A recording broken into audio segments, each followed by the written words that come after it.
Hello class 10th। मैं promise करता हूँ इसके बाद आपका इंग्लिश का एग्जाम बहुत मक्खन जाने वाला है। सो इस वीडियो को स्टेप बाय स्टेप बिल्कुल अच्छे से फॉलो करना। देखिए, इंग्लिश का जो आपका एग्जाम है उसके अंदर 4 पार्ट होंगे: literature, writing, reading and grammar. Literature आपकी सबसे ज्यादा मार्क्स की आएगी जो है 40, रीडिंग आपकी आएगी 20 मार्क्स की, फिर राइटिंग एंड फिर ग्रामर। अब वन बाय वन हर एक चीज को डिकोड करते हैं। सबसे पहले लिटरेचर के लिए आपको क्या करना है, हर चैप्टर की समरी को जरूर पढ़ के जाना है। अब आपके पास एनसीईआरटी पढ़ने का टाइम है, तो अब आपको क्या है, समरी पढ़नी है हर चैप्टर की बहुत अच्छे से, जिसके अंदर आपको करेक्टर स्केचेस सारे कवर करने हैं चैप्टर्स के, और आपको पोएटिक डिवाइसेस कवर करने हैं। तो समरीज के बाद आपको क्या करना है, पीवाईक्यू उसको रीड करना है और उन्हें एनालाइज करना है कि उनके अंदर आंसर्स किस तरीके से लिखे होते हैं। ये शॉर्ट के लिए तो ऑप्शनल है, आप प्रीवियस ईयर जो है शॉर्ट्स, अगर आपके पास टाइम है, आप ज्यादा टाइम दे पा रहे हो स्टडी को तो अच्छी बात है, बट अगर नहीं तो लॉन्ग के लिए तो आपको करने ही करने हैं।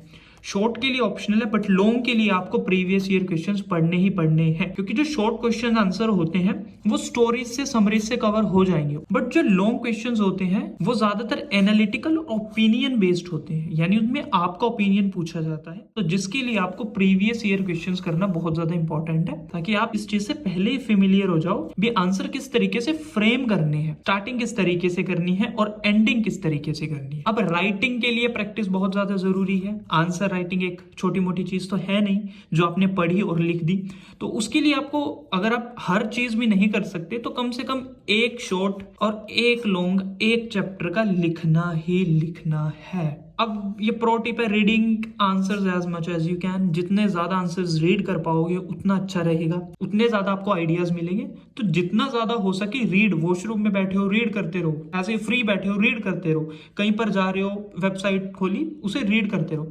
सो जितना अच्छे से रीड करोगे, जितना ज्यादा रीड करोगे उतना ज्यादा अच्छा रहेगा आपके लिए। वो तो था लिटरेचर पार्ट। अब देखते हैं राइटिंग सेक्शन के लिए क्या करना है। देखिए, राइटिंग सेक्शन में बहुत ज्यादा इजी और स्कोरिंग होता है। इसके अंदर सबसे पहली चीज तो आपको फॉर्मेट पता होना चाहिए। आपके पास दो चीजें हैं, पहली है लेटर, दूसरी आपके पास आएगी एनालिटिकल पैराग्राफ। तो आपको दोनों चीजों के फॉर्मेट पता होना चाहिए कैसे होगा। अब बॉडी के लिए आपको क्या करना है, अगर आप पूरी बॉडी को एकदम याद करने की कोशिश करोगे आप ओवरवेल्म हो जाओगे। तो आपको क्या करना है, बॉडी को पार्ट्स में डिवाइड करना है, ताकि आपके लिए वो आसान रहे और आप उसे एग्जाम में अच्छे से लिख सको। अब जैसे लेटर है, हम यहाँ पर एडिटर या कोई भी कंप्लेंट लेटर है उसके बारे में देखते हैं। सबसे पहले ओपनिंग लाइन, जो ओपनिंग लाइंस होती हैं वो सेम रहती हैं, जैसे लेटर के लिए through the column of your esteemed newspaper, वो याद किया। फिर उसके बाद आपको क्या लिखना है, प्रॉब्लम। उसके बाद उस प्रॉब्लम के क्या कोज है, कारण क्या है, उस प्रॉब्लम से हो क्या रहा है, रिजल्ट, सॉल्यूशन। अब आप उस प्रॉब्लम का क्या सॉल्यूशन चाहते हो, और उसके बाद क्लोजिंग लाइन। तो इस तरीके से आपको बॉडीज को याद करना है, समझना है। फिर उसके बाद क्या करनी है, प्रैक्टिस प्रैक्टिस प्रैक्टिस। जितनी ज्यादा प्रैक्टिस उतना अच्छा, उतना इफेक्टिव आप लिख पाओगे। रीडिंग करनी है, समझना है, फिर राइटिंग की प्रैक्टिस करनी है। इस तरीके से आपको करना है। देखिए, बेस्ट तरीका ये है, रीड करो कोई भी सैंपल लेटर, उसे समझो, फिर उसे राइटिंग प्रैक्टिस करो। ये एक बेस्ट तरीका है, मैंने इसी तरीके से किया था और बहुत अच्छा है। अब एनालिटिकल पैराग्राफ है। एनालिटिक पैराग्राफ में कुछ लाइन फिक्स्ड होती हैं, स्टार्टिंग की लाइन फिक्स्ड होती हैं। This bar graph shows, represent, illustrates, it is clearly vivid in the paragraph, this that, वो चीज। सो इसमें भी वही है, जितने ज्यादा आप रीडिंग करोगे, रीडिंग का मतलब क्या है, सैंपल आंसर्स आपको रीड करने हैं वेबसाइट से, नोट से। सो उसके बाद उसे प्रैक्टिस करना है। यहाँ पर ये चीज है, जितनी ईजी हो सकती है उतनी ईजी लैंग्वेज लिखो। कभी धुरंधर बनने के चक्कर में छछूंदर बन जाओ। जितना इजी लैंग्वेज लिखोगे उतना स्मूथ फ्लो आपका बना रहेगा और उतना अच्छा आप लिख पाओगे। ये हो गया आपका राइटिंग। राइटिंग के लिए सबसे इंपॉर्टेंट है रीडिंग, फिर प्रैक्टिस। सिर्फ यही चीज है, इसके अलावा कोई और ट्रिक नहीं है। अब आती है आपका रीडिंग सेक्शन। देखिए, रीडिंग एक ऐसा सेक्शन होता है जिसमें बच्चे सबसे कम प्रिपेयर कर जाते हैं। ये बहुत ज़्यादा स्कोरिंग होता है, बट ये एक टाइम कंज्यूमिंग भी होता है, क्योंकि इसमें एक तो आपने प्रैक्टिस बहुत कम की होती है और दूसरा क्या है, आप स्ट्रेटेजिकली नहीं चलते। अब इसे करने के दो तरीके होते हैं। पहला क्या है, पैसेज को रीड करो, फिर क्वेश्चन को करो, फिर दोबारा पैसेज पे जाओ। मेरे हिसाब से ये थोड़ा सा लेंथी होगा और टाइम कंज्यूमिंग होगा, क्योंकि इतना मुश्किल नहीं आता क्लास 10th का जो पैराग्राफ है। आपको क्या करना है, सबसे पहले क्वेश्चंस रीड करने हैं।